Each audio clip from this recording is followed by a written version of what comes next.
Hello, I'm Locke, Meredith. I'd like to invite you to join me on the next Legal Lines, where my special guest is our United States Congressman Garret Graves. Garrett's going to talk to us about this amazing election America just went through, about the message he thinks the American people sent to the federal government, and that is less government and more freedom. The Republican Party now controls all the branches of the federal government, and it likewise controls the vast majority of the state legislatures and state governorships. So join us on the next Legal Lines with Congressman Garret Graves. It's time now for Legal Lines Tips with your host, Locke Meredith. Hello, I'm Locke Meredith, and I have a Legal Lines tip for you. Remember, knowledge is power, and I want you to know if you're injured, Louisiana law grants you a variety of claims to make sure you're fully compensated. It's generally chopped up into several categories, the first being general damages. That's going to compensate you for your mental and physical pain and suffering, your scarring, disability, functional limitations, your loss of enjoyment of life. Also, it will compensate your family, frankly, for your loss of affection. It's called loss of consortium claim. Next category is specific damages. Those would be, say, for example, past and future lost wages, past and future medical expenses. You also have a claim sometimes for what's called punishment damages or punitive damages, typically only available when you're injured by a drunk party. Finally, you're entitled to legal interest from the date you file your lawsuit until you're paid and court costs. So my Legal Lines tip to you from me, Locke Meredith, make sure you know what your claims are. This has been Legal Lines Tips with your host, Locke Meredith. Hello, welcome to Legal Lines. I'm Locke Meredith. I'm very pleased to have back on the show our United States Congressman Garret Graves. Garret, thanks for coming back on. Good to be here. Congratulations on your re-election. Thank you. I heard well above the 60 mark, and that's really a shout out to you for all your hard work that you've done, particularly on this horrible flood tragedy that we're going through. But congrats, and we really appreciate your hard work. Let's dive in. You know, when we got together last time, it was pretty soon after the flood. 1,000-year flood, 33 inches in Watson. We now know 150,000 buildings, homes damaged or destroyed. Hundreds, I read 150 or 40,000 people have applied for FEMA assistance, wiped out some of them. And when it's all said and done, in the beginning, people just needed help to have shelter and food. Tell me where we are in that regard. Well, certainly at the beginning, what you saw was the community coming together and really stepping up and providing food and shelter and rescues and everything else that people needed, clothes even. Things have begun to transition to where FEMA has stepped in and tried to pick up the ball from where the community, sort of has brought it. FEMA, unfortunately, has not been doing a very good job at providing trailers and providing assistance to folks to get them back on their feet. So it's been a very frustrating thing. In fact, I'd say that well over 50% of our office's time every single day has been knocking on FEMA's door and trying to expedite assistance and recovery and trailers for people. And we've had people being told that they're not going to get trailers till February. So what is the big holdup? I heard for a while that they had to be located on land that wasn't in a flood zone, and has that been resolved? Yeah, Locke, it all comes down to just poor management. That's the bottom line is, we can go by case and look into each individual situation. We found cases when trailers have been sitting in people's lots for over a month, and simply a disconnect about whether the electricity company was told the trailer was there or the city was told the trailer was there. Why is it being coordinated at the federal level instead of the state and local? Well, I think it's a major flaw in how they're approaching this. In fact, they're telling us in some cases they're out of trailers. Meanwhile, you sit there and you have trailer dealers sitting right there on I-12, on Airline, on Florida Boulevard. In the very areas. That's right, with trailers available. Meanwhile, FEMA's bringing in trailers from Indiana, bringing them in from Texas, for North Carolina. 80 grand per trailer, right? And in some cases, over $100,000 they have invested in the trailer by the time they buy it, they store it, they transport it, and they set it up. It simply doesn't make sense. No. We were dealing with a situation with Sheriff Ard in Livingston Parish, where great. He is a fantastic guy and doing a great job over there. But he found trailers for about $36,000 that he was going to be able to buy them. The trailer dealer agreed to buy them back for $25,000. A year later, 6 months later, whatever it was. So the government in that case would be out $10,000 maybe per trailer unit, and instead they're opting to spend $100,000. This has been a total failure in response from FEMA, and I think it's ridiculous what they're doing right now. So FEMA is under what agency? Is it HUD? They're under Homeland Security. Okay. Yeah. And they used to be an independent agency, behemoth. but they got moved. within Homeland Security. Okay, well, clearly some administrative issues there that hopefully because of this you can help address. Well, and we sure are, and there are major administrative issues. I think that you need to have fundamental reform. This looks like Locke. It looks like it's the first disaster FEMA's ever seen. You or I, if put in charge of this thing, could do a significantly better job, more efficient operation, including using local laborers, local contractors, local trailer dealers and others to get the equipment in place and to be more responsive to people's needs. And so when it's all said and done, the logistics is bogged down with prearranged agreements with out-of-state contractors and providers, and so it's inefficient, ineffective, and very expensive. It is, but Locke, look, if you or I were in this situation, we would adapt to Right. the actual disaster at hand. And in this case, if we had a shortage of trailers, if we had a shortage of contractors or what have you, we could very quickly go ramp up. I assure you, if we went out and told these trailer dealers here, hey, we need 200 trailers within the next month, they'd be all over it and getting trailers here. And it's ridiculous the way that FEMA has carried out this response in this case. But we are finding ways to go around them in some cases. But well, tell me about the shelter and home that was being administered through the state. Wasn't that relatively successful? Well, I don't think it was. You know, okay. You and I talked about this a bit. I know. Conceptually, I love the idea. Conceptually, if you're going to take, whether it's 15,000 in this case, or you're going to take 5,000 or 30,000, if you're going to take money and you're going to invest it in someone's providing some type of shelter, don't go spend it at a hotel. Don't go spend it putting people up in temporary group homes. Spend it on helping to rebuild that person's home. And who's going to do it the best? Exactly. And that person. You're getting them back into their neighborhood. There are a lot of do-it-yourselfers. You're getting them back in their community. They're going to help, rekindle the economy and businesses and everything in their community. Do that. But invest it in ways that actually complementary to long-term recovery. And instead, what's happened is they've come in and they've done these little 2x2 foot sheetrock. They put in these plastic sinks. They put in these little temporary showers. It's not things that you're going to have for the long term, so people come in and rip them all out. So look, the concept is great, and I commend FEMA and the state and everyone for coming up with the concept, but the implementation has been a total disaster, and I think that there are a lot of lessons learned and inefficiency from this disaster, but it's just really inexcusable that here you are. I mean, Louisiana alone has had more experience in disasters, and I think could do this better than we've seen from this disaster. It really has been, you've been victimizing people all over again. I had no idea it was still that bad. It's almost like nothing positive has happened. Well, look, it's unfortunate. I think the things that are positive have been what the community has done. The way that the people have rescued, the people have gutted homes, the people are sheltering, the people are cooking. That's the positive. Cajun Navy, Cajun Army have been fantastic. And it's really unfortunate that the federal government has stepped in and made such a mess. So the big lesson is once again taught and confirmed, and that is it's better to let the local government and local cities and towns and the folks who are hands-on deal with the decisions and allocate the money. I think it is. I mean, if the federal government's dead set on spending hundreds of millions of dollars, invest it in the local community, let the mayors, let the parishes and others help to implement this and the disaster response instead of trying to do this one-size-fits-all FEMA bureaucracy that has been a total mess. You're seeing a rotation of FEMA employees on a weekly basis to where people are getting inconsistent answers, aren't getting answers, aren't getting called back. It's unbelievable. It's almost like you're victimizing the flood victims all over again. My observation personally was it was almost like everybody who was a federal government employee was a subcontract employee on a part-time temporary basis. It's like they actually have a reserve staff that they pull in from all over. But which look, I understand. Don't leave these people staffed up full time if you don't have a disaster. That makes financial sense. But once you bring these people here, keep them here. Help them to you've got to have the consistency, the continuity, and not this cycling of people on a regular basis, because you end up getting requests that are unfulfilled. You get inconsistent answers. You get different tempos of work and employees. It's just it's not the way to respond to a disaster. So I know in terms of federal money, we had the grants via FEMA. You had the SBA loans.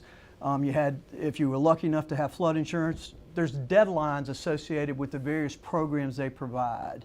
Have we now passed all those deadlines? Not all of them. We were able to get another extension, for example, on the flood insurance, some of the claims and the proof of loss deadline. That's right. That's exactly right. Some of the claims information. We were able to get an extension there recently. So there are a few things that are still being extended. But bottom line is that people at this point need to be wrapping up and making sure that they're sending in all their information and making claims. We'll continue this on the next segment with my guest, our U.S. Congressman Garret Graves. We'll be right back.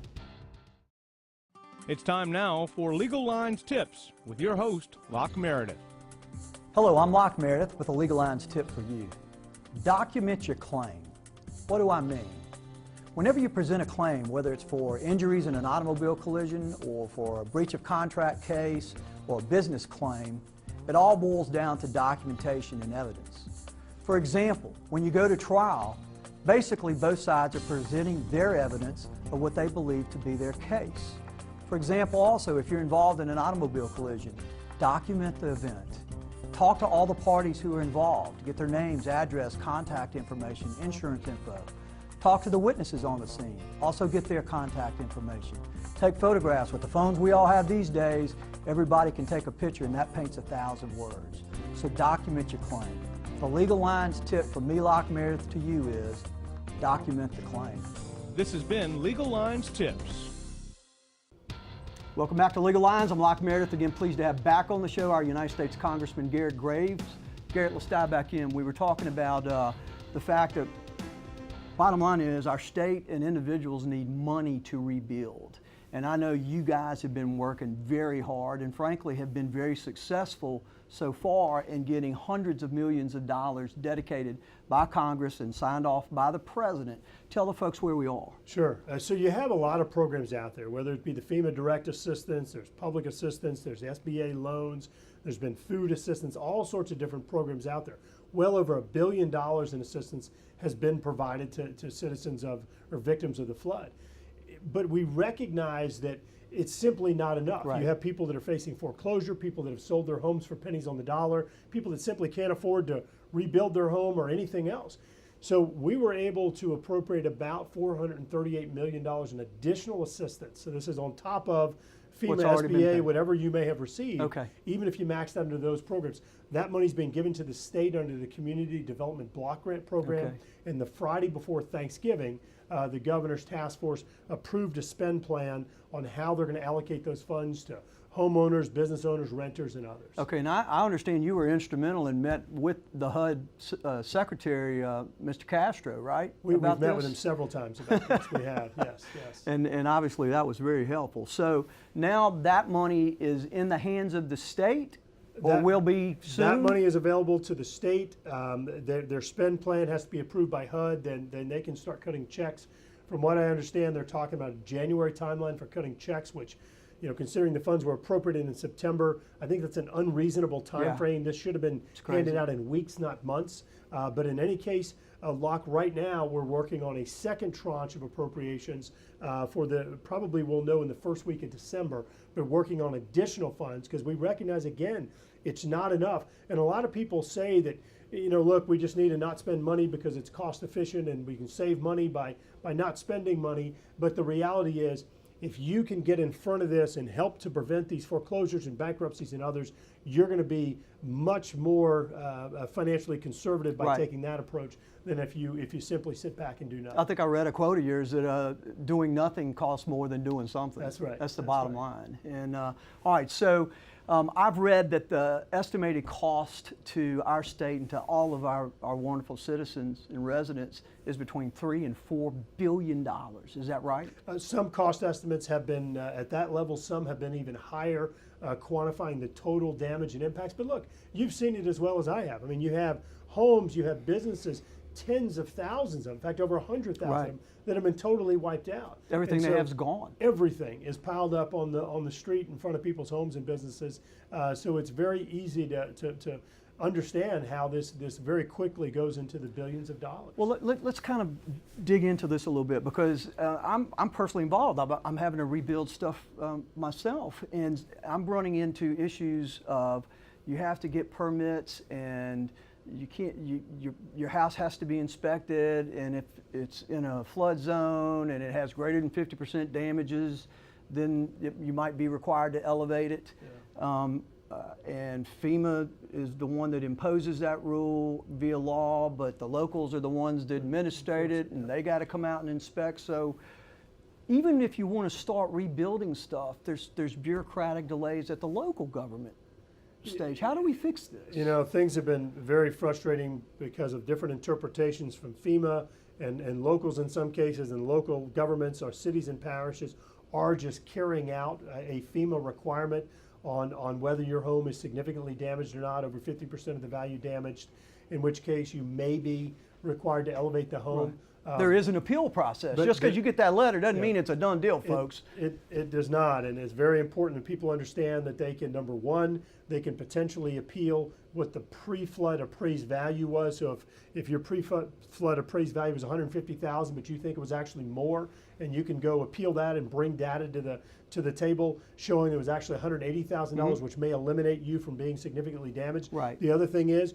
you may be able to get your repairs done cheaper than FEMA or the parish is estimating, so you can get estimates from contractors showing that the repair work can be done cheaper, in both cases potentially eliminating the three ways that I've analyzed along with others is, number one, make sure you're in a flood zone, and if you're not, get an elevation taken to make sure. And then number two, those two parameters that you're discussing, what's it going to cost to fix it, and what's the value of the structure. And so those are the ways you deal with that, and I think the communities are receptive to getting evidence that gives them ability to not force you to elevate your house. It's important that people understand that that letter is not the final statement. That's right. There. But you know, something else that's really important you and I have discussed in the past is that we really need to be flipping this whole paradigm over, and instead of asking thousands and thousands of homes and business owners to elevate, we need to be going out and building projects like the Co-Meet Diversion Project and other complementary flood protection projects, to where you eliminate the need to elevate homes because you're lowering the base flood elevation in an entire community. It's a pretty frustrating situation to be in when you buy property or you build a home on land that was said to be out of the flood zone, didn't require insurance, and then in 2008 there was this whole huge remap, and all of a sudden the lines where the goalposts were moved back, and you didn't score a touchdown anymore, and it's not your fault. You did what you were supposed to then. It's a very frustrating situation in that circumstance, and the other is what you're saying. Governments seem to have allowed, local, state, otherwise, a lot of construction that has resulted in this watershed that is unsustainable on these lands. Yeah, I mean, look, you know, Locke, the thing is that, you know, you're not talking about a box or a swing set or something that you can just pick up and move very easily. No. You're talking about a home. You're talking about a business. You're talking about, in some cases, structures that have been around for hundreds of years, and all of a sudden they're no longer in compliance. I noticed in Mandeville, along that lakefront. Yeah. It's really, I think that the flood insurance policies are really flawed, and particularly in a place like South Louisiana, where you have the land loss that is increasing our vulnerability. But of course, the land loss isn't property owners and business owners' fault. In many cases, it's the Corps of Engineers' fault. That's right. And they're charging us for that higher price. And it's a flawed approach to how you run a flood insurance program. Let's back up a little bit. Regarding the monies that are coming in, you said we've got 438 that should be online in January. The state's going to administer it. And then there should be another, hopefully in the billions, coming over December, and maybe President Trump will fund. I don't know. We should know the number for the second tranche by about December 9th or 10th. Okay. And then we are funding government for a few months, so we're going to come back in the March or April timeframe and do a third appropriations bill, which may be an opportunity for us to get a third tranche or a third payment to the state. And the entity that administers that money is the federal government or the state and local government? Well, the funds that are coming in are actually being given, the first tranche is being given to the state. Okay. We have discussed the idea of giving some of the funds directly to the parishes in the second tranche in an effort to try and get the money to the individual homeowners and business owners and renters much faster, because like we've talked about, these people need to make decisions on if they're going to be able to stay in their homes or rebuild their businesses. Well, and you mentioned that there's been a 21-member committee or task force that was set up, I think it's Restore Louisiana, that has set certain criteria and priorities by which they're going to allocate these monies to folks. They have. They are the ones that have put the plan together on how funds will be allocated on the application process and other things. So the state is administering it through the Office of Community Development following the task force. Okay, we'll continue this on the next segment. This is Locke Meredith with Legal Lines. My special guest, our U.S. Congressman Garret Graves. We'll be right back. It's time now for Legal Lines Tips with your host, Locke Meredith. Hello, I'm Locke Meredith with a Legal Lines tip for you. Document your claim. What do I mean? Whenever you present a claim, whether it's for injuries in an automobile collision or for a breach of contract case or a business claim, it all boils down to documentation and evidence. For example, when you go to trial, basically both sides are presenting their evidence of what they believe to be their case. For example, also, if you're involved in an automobile collision, document the event.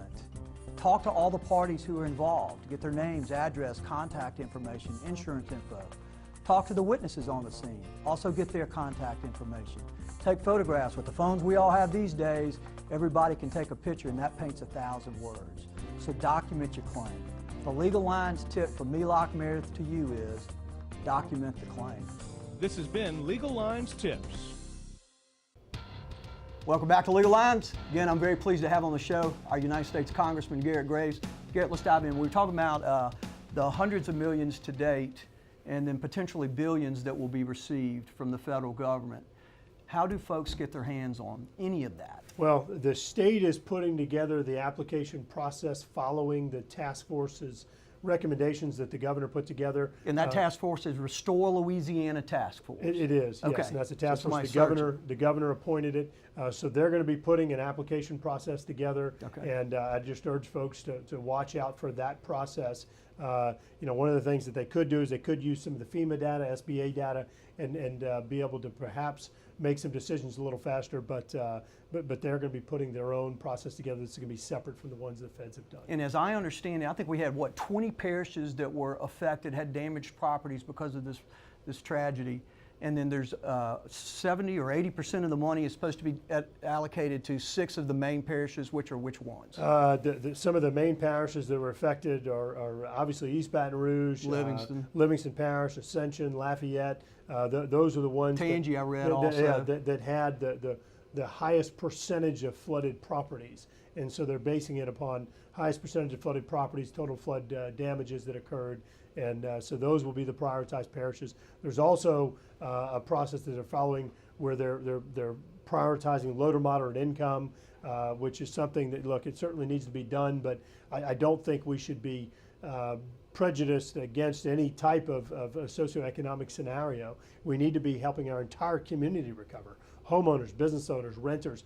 We've got to bring our entire community back and not just pick pockets that we're going to recover. Well, particularly if those folks were in weren't in a flood zone and they're being penalized. I also, in my head, I think I recalled that range of income, low to moderate, was defined as around $41,000 to $52,000 per year for some size family. Also read that the way the programs are being considered at this moment is allocating money for repairs that are made by the state, hiring contractors to go do the work, versus the homeowner hiring the contractor, which you and I full-time support, or reimbursing folks who've already done it, which is a great idea. That seems to be the most efficient. Look, we watched the Shelter at Home program, which, while it was a good concept, it was not implemented well. I think having state control of the contractors and all the bureaucracy, some of the contractors that actually did the work on the homes told me that over half of the money was taken by the folks who administered the administrative program costs versus the actual people that did the work on the ground. So, to me, if you're only going to be putting $7,000 out of $15,000 or $16,000 in a home, that's why you get plastic sinks and plastic that's showers. Exactly right. But why are you funding all this bureaucracy? Give the money to the homeowners, business owners. Let them do the work. It's a much more efficient process. If we learned anything from Shelter at Home, I think it's that. They should be giving the financial assistance directly to the home and business owners. Even let them go have a charge account at Ace Hardware, Home Depot, Home, Stein's, Lowe's, whatever it is. Let them go buy pre-approved materials to rebuild their home. There's a better way of doing this. And I think that the only way the state should be administering a contract in this case is if it was last case scenario, worst case scenario, where you have someone that simply doesn't have the wherewithal to oversee a contractor, but you really should be much more efficient to give people access. I could see how passionate you are, because directly. it makes us mad. I mean, it's just crazy, and you've got proof now. You don't have to do anything but look at the last few months. Absolutely. So do you think you're going to be persuasive in getting them to maybe reallocate or Well, we certainly it? are pushing them to do it. We're also working to make the people that are eligible for assistance aware of the various options that are out there. Okay. Look, the dollar's going to be stretched much better and yeah. it'd be put into our economy, which is important if people are given control of their own dollars. That's a great point, because if our folks are spending the money, it's going to stay here, whereas if you import out-of-state contractors. Which is what we saw at Shelter at Home, and in many cases you had people coming from out of state that were of course sending the money right back out of state. We'd rather see the money stay here. All right, let's talk about kind of the macro view of how this money is going to be spent in the rebuild. As you were pointing out in earlier segments, you know, this problem has been known about for over 30 years, the Comeet Diversion Canal. So tell the folks where we are on the Comeet Canal. Sure. So, you know, that project has been stalled and really just, you know, the Corps of Engineers has been sitting on the thing for about 30 years. You know, Locke, if you or I hired a contractor and they told you that, you know, we'll be back to you in 30 years with your finished product, you'd tell them to go fly a kite. And in this case, this is the Corps of Engineers is just continuing to just waste money to the tune of tens of millions of dollars consumed by their own bureaucracy and not being spent on the ground turning dirt, making progress. Because I saw some millions were allocated to the beginning of the project decades ago, right? They did, and don't use me as a source for these numbers because I want to go back and verify them, but I think about $80 million has been spent, but only about $30 million on construction. And so, Good God Almighty. you know, it's just crazy because, you know, we're funding through property taxes and others that we're funding over half the cost of this project already. And it's just really ridiculous what's at the rate of progress. So how do we get rid of the Army Corps of Engineers? I'll tell you, give you an example of how frustrating things are. We offered an amendment just a few months ago in Congress that said that if a local government, if a levy district, if a parish, if a city can demonstrate that they can carry out a project cheaper or faster, that the Corps of Engineers just cuts them the check and they do the project on their own. That amendment failed in the House of Representatives. I mean, think about that. In the House of Representatives, we tried. That's all it did. It said if a local government or a state government can do it cheaper or faster, then they just cut the check and let them do it. The cost savings would go to deficit reduction, and it would go to prioritizing other flood protection projects. It's giving in the up power. And that's exactly right. The Corps of Engineers got all upset. They start lighting up all these people, making up all these false accusations about what the amendment was going to do. That's all it did. It said if you can do it cheaper or faster, you cut the check. So we're continuing to try to take this away from the Corps, give it to the state. Doesn't sound like that's going to happen, though. But well, I'll say we're certainly getting some resistance from them.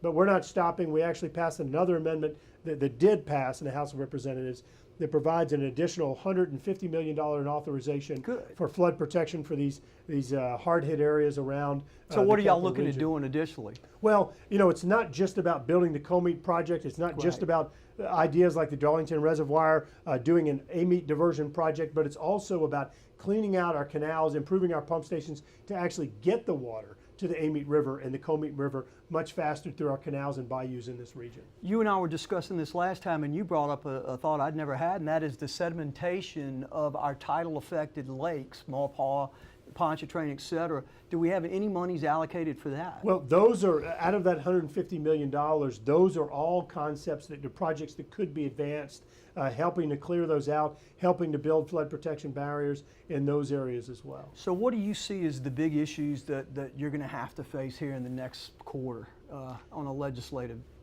basis dealing with the flood? Primarily it's getting the money, I'm sure. It's the big deal is getting the money and getting the level of funding that we think we need right now. The second biggest issue is going to be getting the various waivers in place to make sure that we can do this as quickly as we can. You know, for example, under the state's first proposal, they were talking about spending about 30% of the funds on administrative and compliance costs. I mean, think about that for just a minute. 30% administrative and compliance. I mean, you don't have a 30% overhead rate at your business, and no business can withstand that type of overhead rate. So you've got to have more efficient operations and get the money to the ground much faster. And so bottom line is get the money and try and make sure it's spent efficiently and effectively. Those are our priorities. Garret, thank you so much. Appreciate you being back on the show. This is Locke, Meredith Legal Lines, our United States Congressman Garret Graves.